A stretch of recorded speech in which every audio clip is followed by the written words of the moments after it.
Abra sua Bíblia no livro de Eclesiastes, capítulo 1. Eclesiastes, capítulo 1. Nós vamos ler dos versos 12 a 18. 12 a 18.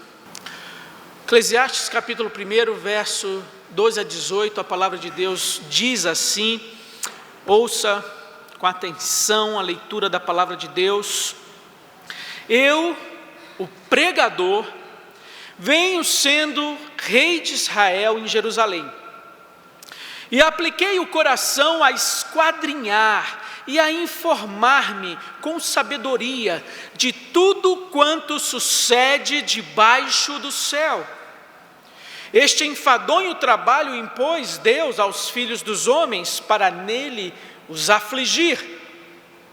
Atentei para todas as obras que se fazem debaixo do céu, e eis que tudo era vaidade e correr atrás do vento. Aquilo que é torto não se pode endireitar, e o que falta não se pode calcular. Disse comigo: eis que me engrandeci e sobrepujei em sabedoria a todos os que antes de mim existiram em Jerusalém. Com efeito, o meu coração tem tido larga experiência da sabedoria, do conhecimento. Apliquei o coração a conhecer a sabedoria e a saber o que é loucura e o que é estultícia, e vim a saber que também isto é correr atrás do vento. Porque na muita sabedoria há muito enfado, e quem aumenta a ciência, aumenta tristeza. Meus irmãos, esse texto que nós acabamos de ler, eu quero sintetizar, resumir a sua ideia principal como a futilidade do conhecimento, a futilidade do conhecer que ignora Deus.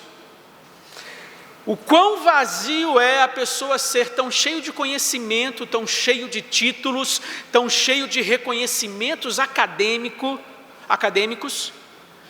mas no meio dessa sabedoria, desse conhecimento humano, ela ignora Deus. Ela desconhece, ela despreza, ela zomba de Deus. E sabe no que se resume todo esse conhecimento humano? Esse conhecimento e reconhecimento? Futilidade, vazio, é inútil. Porque no meio da torre de orgulho e soberba humana, do seu conhecimento acerca da literatura, da história, da filosofia, dos mitos, da ciência, das descobertas, da tecnologia, continua no coração desse homem um grande senso de vazio, de que a vida, com todas as suas glórias, prazeres e conhecimentos, parece que essa vida, ela tem a oferecer muito pouco. A vida é só isso? Como se há no nosso coração um anseio, uma sede por algo maior, por algo eterno. Assim é fútil, inútil, todo esse conhecimento, sabedoria que ignora e despreza o Criador, o ser de Deus. Isso seria um resumo, uma síntese, a ideia central dessa passagem de Eclesiastes 1, versos 12 a 18. O que nós temos aqui? Nós precisamos perceber que o pregador, ele se denomina assim várias vezes no livro, capítulo 1, verso 1, palavra do pregador, filho de Davi, rei de Jerusalém. Verso 12, eu, o pregador, essa palavra corlet, que tem a ideia de alguém que convoca uma assembleia, que convoca uma reunião de sábios, e ali profere palavra, uma palestra, um discurso a esse auditório. Então, Salomão, ele se autodenomina aqui como esse pregador, alguém que tem uma mensagem, que tem algo a dizer. E o que o livro de Eclesiastes nos convida a fazer? Salomão aqui, ele nos convida a alegria. Mas há uma alegria que pensa, uma alegria que reflete, uma alegria que avalia a vida, que avalia as contradições, uma alegria que não foge das perguntas difíceis, uma alegria que não enfia a sua cabeça no chão como uma ema e vem com clichês e respostas prontas. O livro de Eclesiastes nos mostra que nós podemos sim ter questionamentos, que nós podemos ter dúvidas. Não há problema ter dúvidas. É por meio delas que nós somos impulsionados, incomodados e levados a estudar mais, a refletir mais. A diferença é que esse nosso estudo não é a parte de Deus, afastado de Deus, mas é um estudo humilde, onde a gente pede: Deus me guia, Deus me ilumina, Deus me dá sabedoria, Deus quebranta o meu orgulho. É uma pesquisa, um estudo que se dá buscando a direção do Criador. Então, assim, a fé cristã, ela não é um suicídio intelectual. A fé cristã não é um convite a uma atitude de anti-intelectualismo. Pelo contrário. E quando nós olhamos ao longo da história, você sabia que a Academia Real de Ciência da Inglaterra foi fundada por crentes? Você sabia que Princeton, a Universidade de Princeton, foi fundada por crentes? A Academia de Harvard foi fundada por crentes? A Academia de Cambridge foi fundada por crentes? As grandes academias e universidades do mundo foram organizadas e fundadas por cristãos. Os cristãos sempre estiveram à frente do estudo, da educação. O movimento da Reforma Protestante que pegou a Bíblia, que estava ali traduzida na língua da religião, na língua oficial, no latim, e essa palavra foi assim traduzida na língua do povo, na língua popular, e foi espalhada, esparramada por toda a Europa. Só que para ter acesso à leitura da palavra na sua língua materna, o povo tinha que ser alfabetizado. E assim o movimento da Reforma Protestante, os países que abraçaram a Reforma Protestante, são países que hoje têm os maiores índices de desenvolvimento humano, de prosperidade financeira, de qualidade de vida, de riqueza. São os países que, desde há muito tempo, perceberam o valor e a importância da educação. Então, quando o seu professor na universidade, às vezes faz uma piada, uma brincadeira, dizendo que crentes é uma turma aí meio do ostracismo, uma turma aí meio que da idade das trevas, da idade média, uma turma contra o progresso, o avanço, a ciência, o conhecimento, essa crítica se dá baseada num cristianismo, entre aspas, no evangelicalismo recente, principalmente uma grande influência do pentecostalismo e neopentecostalismo, que dizem que a letra mata, mas o amor edifica. Que pega alguns trechos da Escritura, como por exemplo esse, na muita sabedoria há enfado, quem aumenta a ciência aumenta a tristeza. Então isso é inútil. Para que estudar?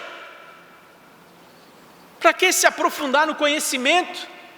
Só vai aumentar o enfado, a canseira, a tristeza. Meus irmãos, isso é uma leitura injusta com o pregador, com Salomão.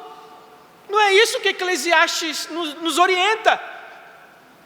A apenas vivermos a vida, fazermos uma grande festa, comamos e bebamos, porque amanhã, inevitavelmente, morreremos todos. E os currículos, diplomas, reconhecimento, vão ficar tudo por aí. Não é isso que Eclesiastes diz.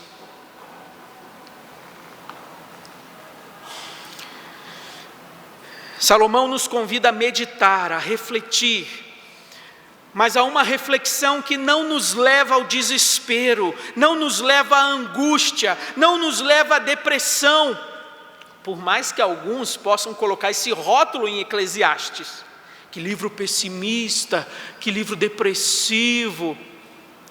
Meus irmãos, nós precisamos compreender uma coisa. Quem tem participado dos estudos de quarta-feira já está habituado com a ênfase que eu tenho dado nas características da literatura apocalíptica. Você lê poesia do mesmo jeito que você lê uma revista científica? Você lê ficção do mesmo jeito que você lê ali um jornal de economia, um valor econômico da vida, enfim. Você lê diferentes textos da mesma maneira? Para cada tipo de texto, de proposta literária, você vai usar regras de interpretação diferentes. E nós estamos lidando aqui com literatura de sabedoria. Jó, Provérbios, Eclesiastes, literatura de sabedoria. E essa literatura de sabedoria, ela é diferente da lei. A lei ordena, a literatura de sabedoria aconselha. A lei aponta o dedo, faça isso. A literatura de sabedoria coloca o braço ao redor do seu ombro e diz: meu amigo, pense melhor, você tem certeza que você vai fazer isso? Geralmente, esse tipo de conduta e escolha conduz a estes resultados. Geralmente, tá? Não é uma lei, há exceções. Ensina o menino no caminho em que ele deve andar, e mesmo quando crescer, não se desviará dele. Literatura de sabedoria, Provérbios, verso que muitas vezes é usado como uma lei irrefutável, um axioma, quando na verdade isso é um princípio do que geralmente acontece. Geralmente, via de regra, mas pode haver e existem exceções. Literatura de sabedoria.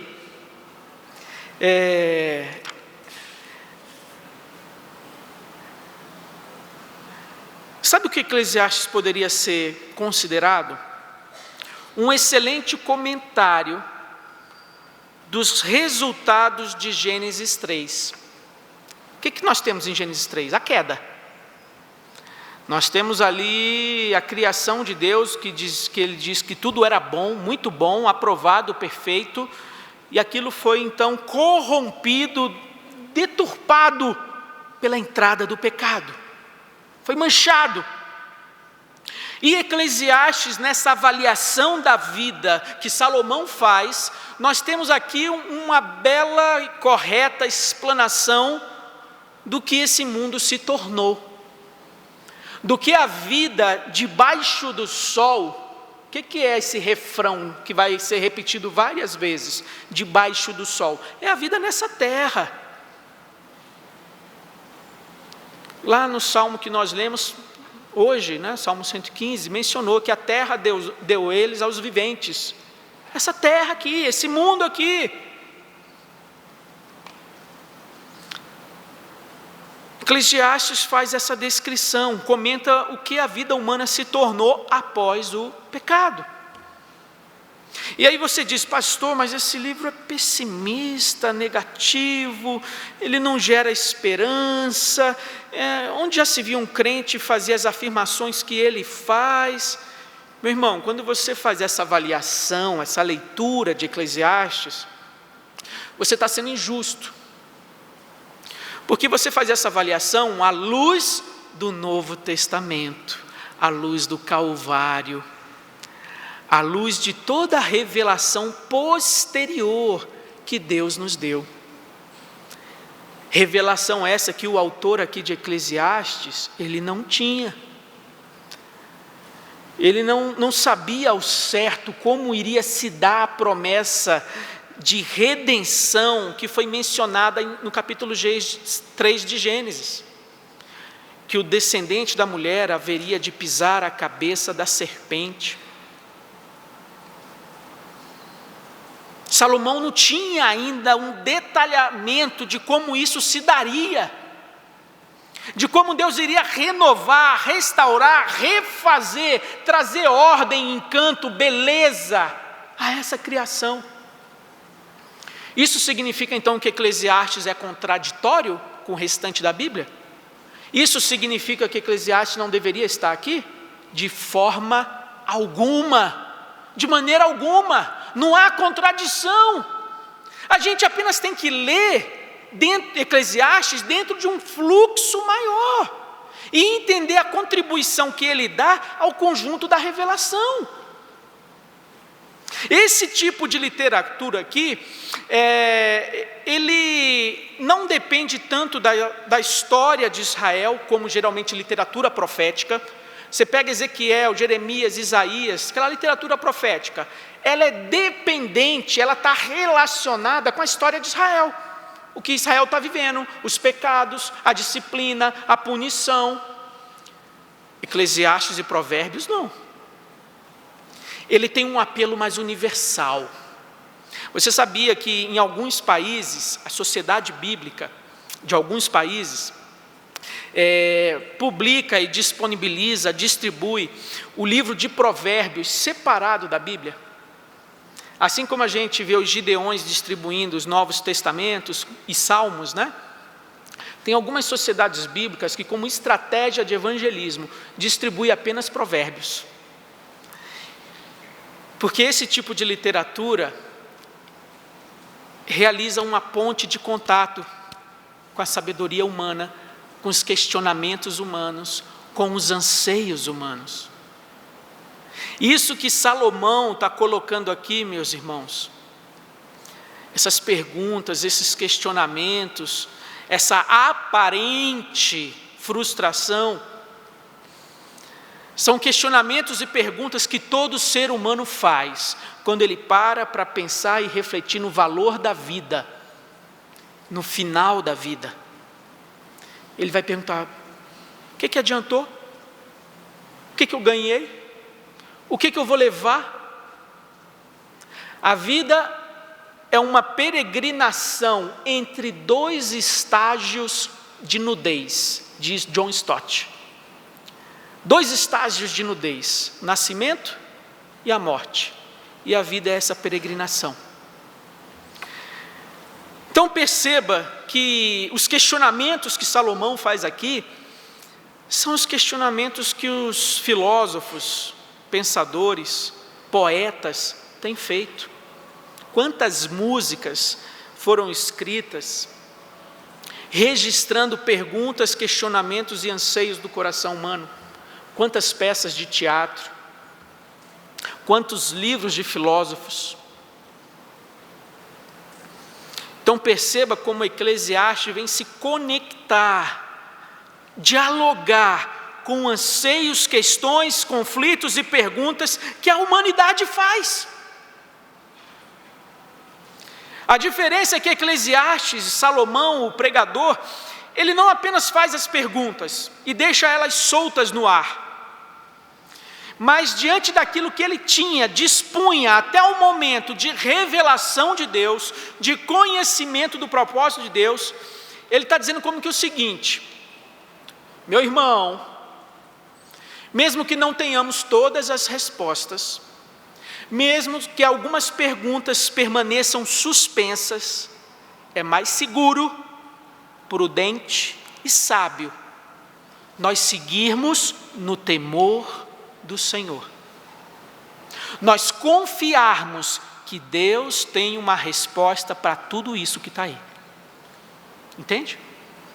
Diante do que já foi revelado, diante do que já foi demonstrado, é mais sábio, mais prudente, mesmo diante dessas questões da vida, que são antagônicas, contraditórias, desconexas, aparentemente sem sentido,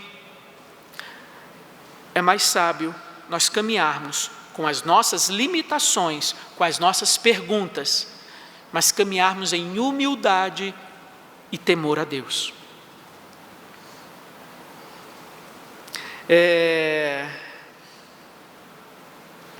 Quando nós olhamos para Eclesiastes capítulo 2, verso 24 a 26, nós vamos ter aqui um pouco de um resumo,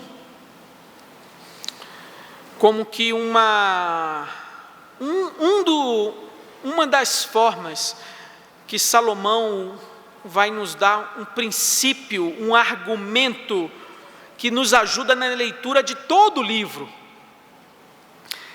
Como que uma conclusão aqui do que foi dito até o capítulo 2. Nada há melhor para o homem do que comer, beber e fazer que a sua alma goze, se alegre no bem do seu trabalho. No entanto, vi também que isso vem da mão de Deus. Pois separado de Deus, quem pode comer ou quem pode alegrar-se? Então esse verso que finaliza o capítulo 2, conclui o que foi dito até aqui, ele é uma síntese, haverão outras, mas ele é a primeira síntese que nos é dada, que nos ajuda a ler todo o livro. Uma ilustração para esse versículo aqui que nós lemos, proposta pelo pastor Douglas Wilson, pastor norte-americano, ele diz o seguinte: nós temos aqui duas dádivas, dois presentes de Deus: o comer, o beber, o trabalhar, desfrutar do fruto do trabalho, e o se alegrar nisso, o poder desfrutar e ter prazer disso. São duas dádivas de Deus. E aí vem a ilustração. É como se Deus desse uma lata de pêssegos e o abridor de latas. O incrédulo, cético, agnóstico, ele tem a lata de pêssegos. Mas o cristão que tem o temor a Deus, além da lata de pêssegos, ele recebe o abridor de latas. Ele recebe as condições de poder desfrutar, se alegrar, ter prazer nas dádivas de Deus. Porque o cristão, depois da cruz, depois do Novo Testamento, depois daquilo que Paulo nos diz em 1 Coríntios 15, 58, meus irmãos, sede firmes, constantes, inabaláveis, sempre abundantes, porque no Senhor o vosso trabalho não é em vão. A palavra grega que Paulo usa ali, ao falar inútil, vão, é a mesma palavra que a tradução grega do Antigo Testamento, a Septuaginta, é a mesma palavra que os tradutores da Septuaginta usaram para no livro de Eclesiastes fazer a tradução aqui, toda vez que aparece a palavra vaidade. A palavra vaidade que você lê aqui, a palavra que foi usada no grego para traduzi-la é a mesma que Paulo usa. Você percebe então como o cristão ele está numa posição, numa situação de maior conforto, vantagem, porque ele entendeu, compreendeu a totalidade do plano redentor de Deus para a história humana, de que a vida humana não se encerra em desfrutar o máximo prazer possível, o máximo de alegria possível, porque é só isso que resta, é só isso que a vida se resume. Essa é a visão secular, essa é a visão daquele que ignora o Criador, daquele que olha para essa palavra e ri e zomba dela. Mas o que Paulo diz que em Cristo, depois de Cristo, nele, o nosso labor, o nosso trabalho, a nossa vida ela não é vã, inútil.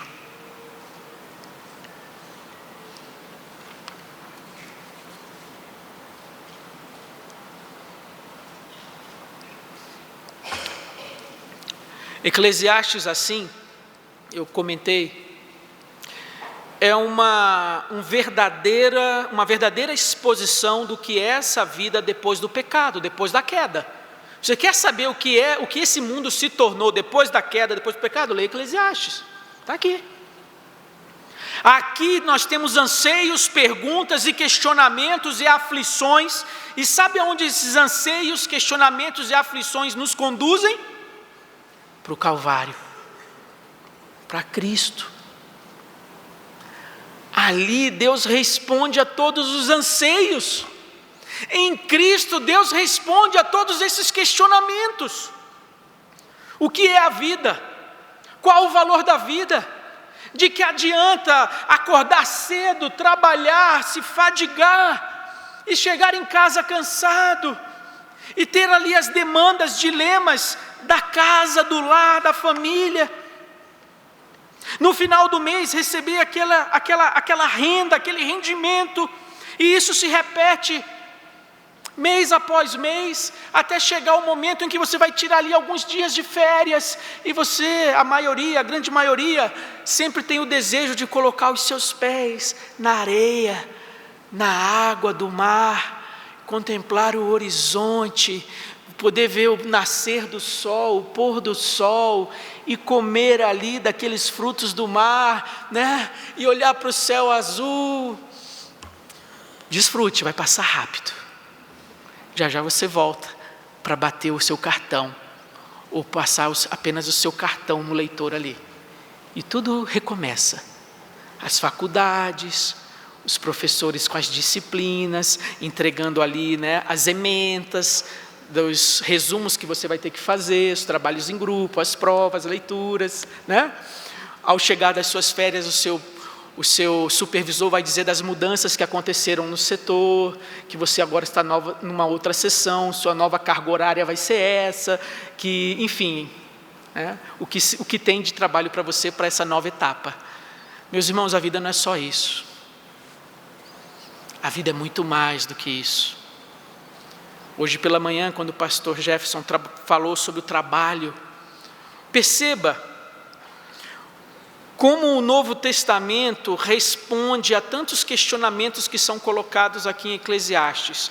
Lembra do que Paulo diz novamente aos Coríntios? Quer comais, quer bebais, façam todas as coisas para glória, como culto, como louvor a Deus.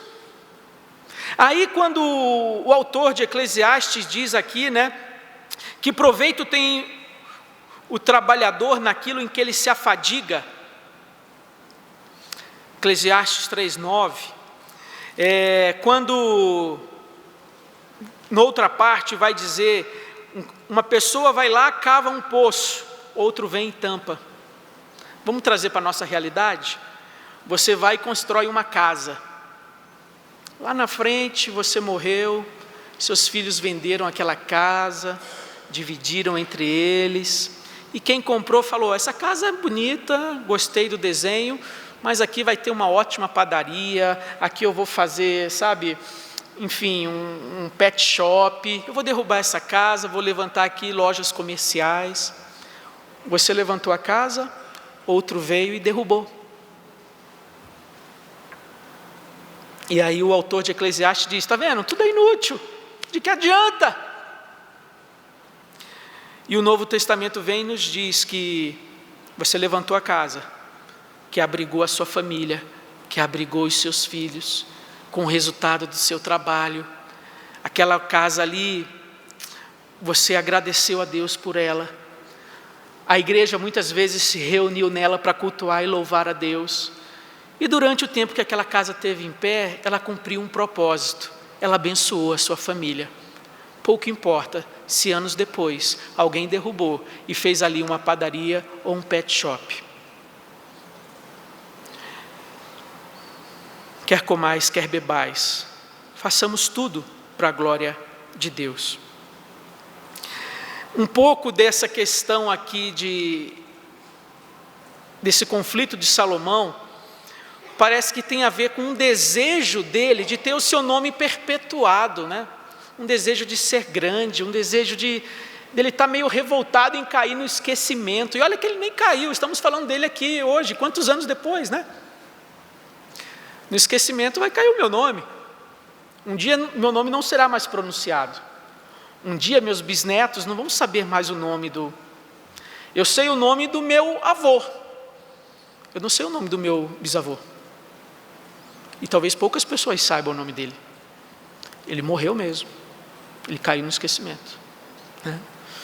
E isso para algumas pessoas é algo terrível, assustador. Ser confrontado com a sua pequenez. Como a nossa vida é passageira nesse mundo, nessa terra. Mas a nossa história continua diante de Deus. Irmãos, esse texto que nós lemos, ele fala que Salomão se dedicou ao estudo, a conhecer, a perguntar, a questionar. E a conclusão que ele chegou é que a vida, apesar das suas alegrias e prazeres, a vida é difícil. Viver a vida nesse mundo não é algo simples e fácil.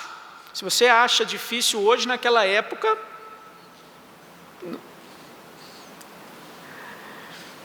mas ele também vai dizer que tentar fugir disso nos leva à vaidade. Todas as obras que se fazem debaixo do sol, tudo era vaidade e correr atrás do vento. Todos os prazeres, todas as alegrias, todas as honrarias, todos os reconhecimentos, enfim, tudo aquilo que o homem possa correr atrás como uma válvula de escape, de fuga, da realidade, da sua pequenez, da sua limitação, da sua transitoriedade nesse mundo, é inútil. É inútil tentar fugir da realidade. Nós vamos passar. Nossos feitos podem ser desfeitos. Ele vai dizer que nem tudo pode ser mudado, aquilo que é torto não pode se endireitar. Você pode tentar melhorar esse mundo.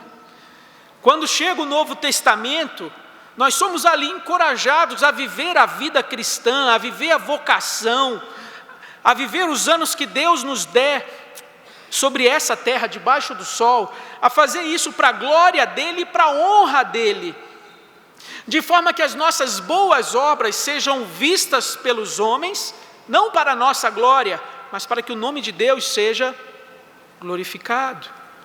Perceba que a existência, que a vida, que o trabalho, ele vai adquirindo um propósito, a glória de Deus. Isso são verdades que na época de Salomão não estavam tão claras, tão explícitas. E que nós, à luz da revelação progressiva, da revelação posterior que Deus nos deu, nós temos hoje esse conhecimento e somos encorajados a viver uma vida cristã, uma vida em Cristo, uma vida para Cristo, onde nós não estamos aqui apenas para desfrutar o máximo possível. Ouvindo um comentário essa semana numa rádio aí, um podcast desses, falava que essa geração atual que se levanta, que em breve vai governar e dominar, está nos postos de liderança, essa geração que aí está, ela valoriza mais experiências do que bens. É aquele que nos fala, não quero um carro, casa talvez, prefiro pagar um aluguel, eu quero é viajar, eu quero ir a restaurantes diferentes, eu quero é viver momentos e situações diferentes. Ao passo que a geração que a antecedeu era uma geração que valorizava e buscava mais segurança. E nessa segurança vem a escritura da casa, devidamente registrada. E ali ele passava a sua vida batalhando para adquirir essa casa, pagar o financiamento e deixar para os filhos, e depois ela vai ser derrubada.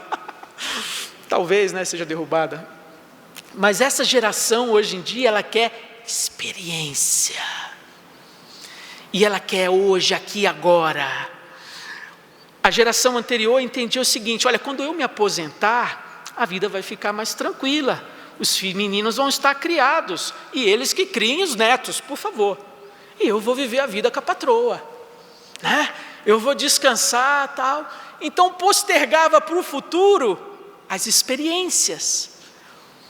Com essas mudanças de previdência aí, essa turminha já sacou que esse negócio de deixar lá para frente talvez não seja. Vamos começar a viver as experiências hoje. E meus irmãos, não é errado você viajar.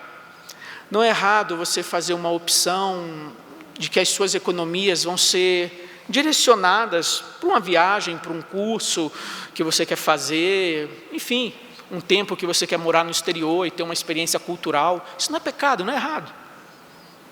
Não vamos discutir o mérito, o valor disso ou de ter a escritura da casa.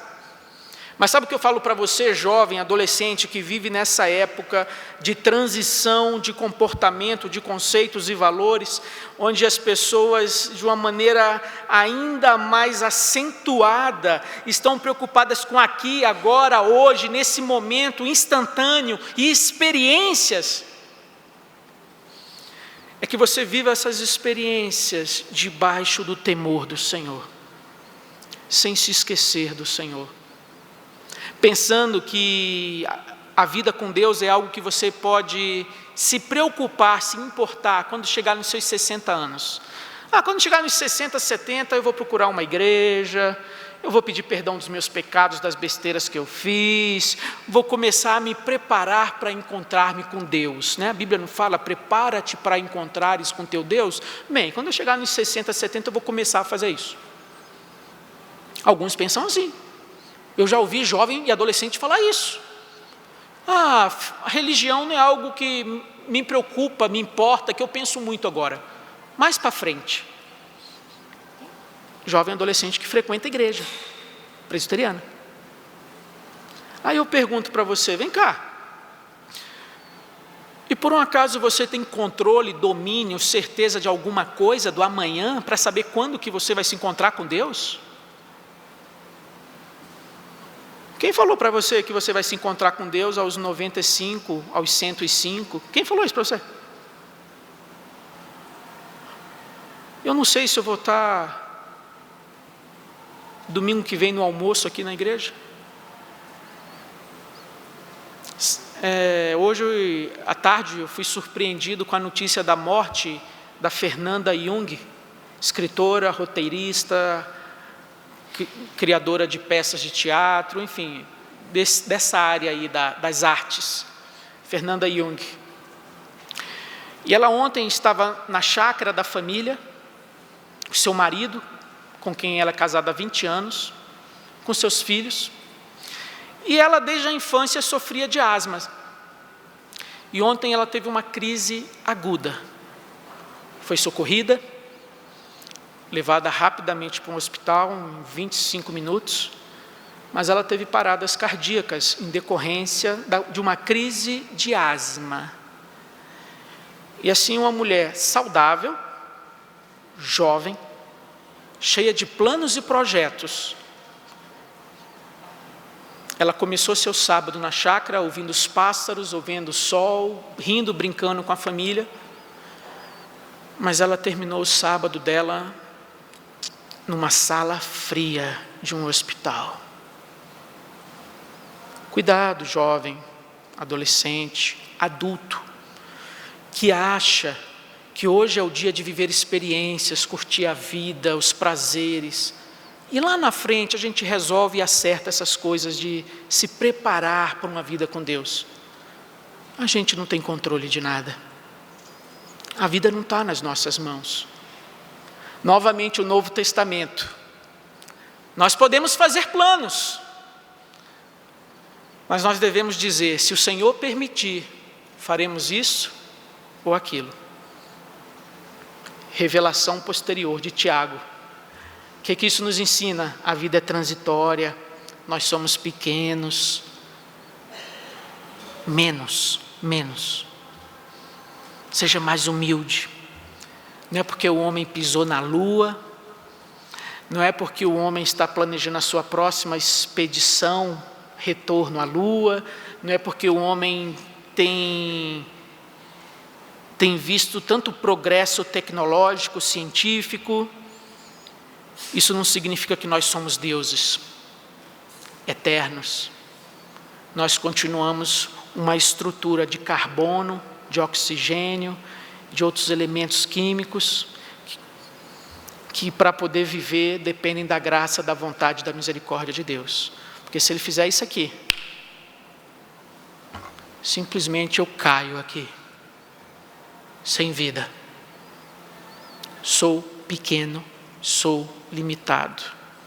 Não importa os currículos, os diplomas, não importa o reconhecimento, não importa os investimentos nas suas contas, tudo vai ficar. E sozinho, sem nenhum advogado, sem nenhuma banca de advogados, você vai comparecer diante de Deus. E a diferença vai ser o que você fez em relação à oferta da graça em Cristo Jesus.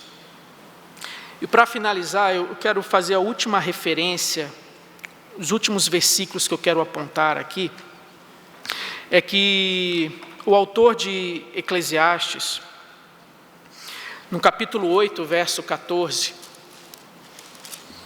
ele vai fazer uma constatação. Ainda há outra vaidade sobre a terra. Justos a quem sucede, acontece, segundo as obras dos perversos. Justos a quem sucede, acontece, segundo as obras dos perversos. Isso é outra vaidade, outra coisa sem sentido, outra coisa inexplicável. O que Salomão não podia imaginar é que séculos à frente, o próprio Deus, Filho, na pessoa de Cristo, haveria de se encarnar e experimentar as alegrias e os dissabores da vida debaixo do sol, suas incoerências, suas injustiças, suas tristezas.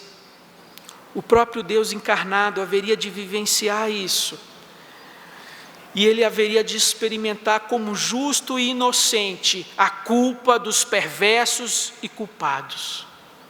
E que essa seria a maneira de Deus realizar a redenção e salvação do seu povo. Através dessa vaidade inexplicável. E por causa de Cristo nós podemos hoje saber que no Senhor não é em vão. Se alegre. Eclesiastes não fala de tristeza, fala de alegria. Porque nós podemos desfrutar de todas essas coisas que Deus fez e deixou para nós.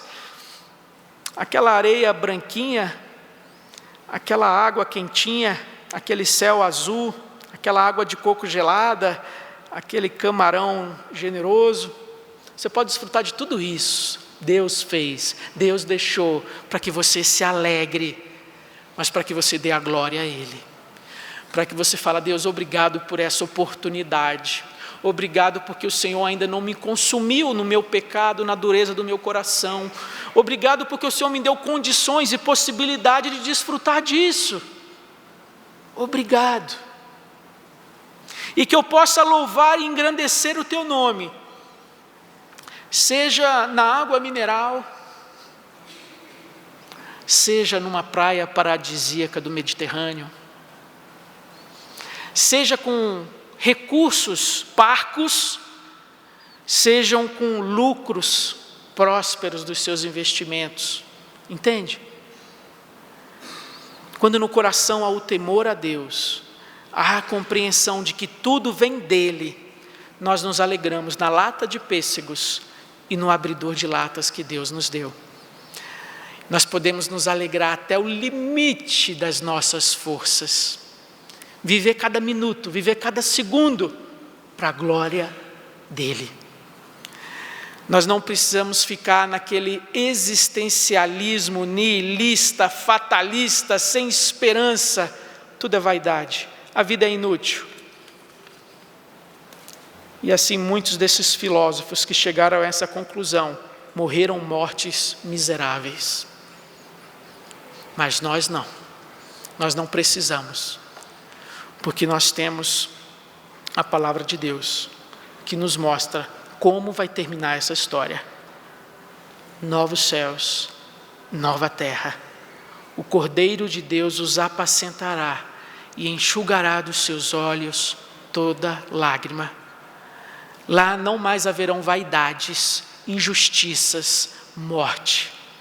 Lá para sempre estaremos na presença de Deus, gozando dele e podendo fazer todo o nosso trabalho e curtir todas as experiências, né? Geração que valoriza experiência, não tem experiência melhor e maior do que andar com Deus, do que conhecer a Deus. Nenhuma experiência, viagem turística, gastronômica se compara em conhecer verdadeiramente, pessoalmente a Deus. Amém?